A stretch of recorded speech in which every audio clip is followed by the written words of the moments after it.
Good morning. So in the last class we had done the applications of pressures in daily life. We'll do a quick revision. 3 applications we had seen. The example of a needle. The tires of bigger vehicles and all, they are broad. And the straps of the school bags are made thick and wide so as to distribute the weight of large number of books. Now today we'll see the last example. Now high-rise buildings, they are made wider so that weight of the building produces less pressure on the ground and the buildings do not sink into the ground. Now, do you know fact is given here? All of you know that camel is known as the ship of the desert. Now, when we walk on the sand, it's difficult for us to walk on sand, but a camel can walk easily, or they can run also on sand.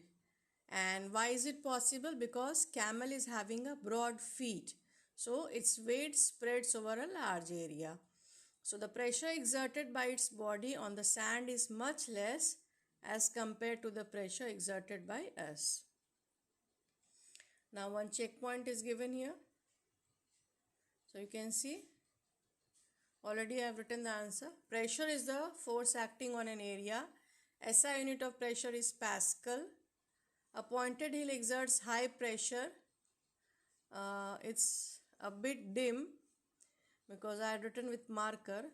Light sketch pen was there. A camel can run in sand due to its broad feet. The foundations of high-rise buildings are made wider to produce less pressure. And pressure is inversely proportional to the area of the base. Now next is pressure exerted by liquids. So in this we'll do an related activity.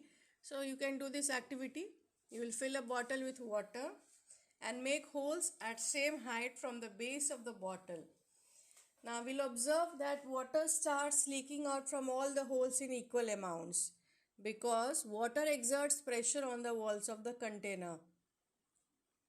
Now all liquids, they take the shape of the container, but they also exert pressure on the walls of the container holding them.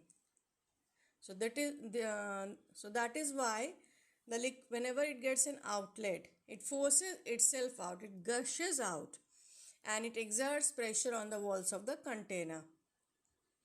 So you must have observed this, especially government taps and all which are on roadsides and all. If a pipe bursts, there is leakage and water comes with great force in the form of a fountain. Now water comes out with equal pressure from all the holes. It means that water exerts equal pressure in all direction at the same height. Now liquid contained in a vessel has got same weight. Now we have read the formula, pressure is equal to force by area. So force is equal to the weight of the liquid and the area is equal to the base of the vessel. So we'll read an related activity with this. I'm sending a video. Okay.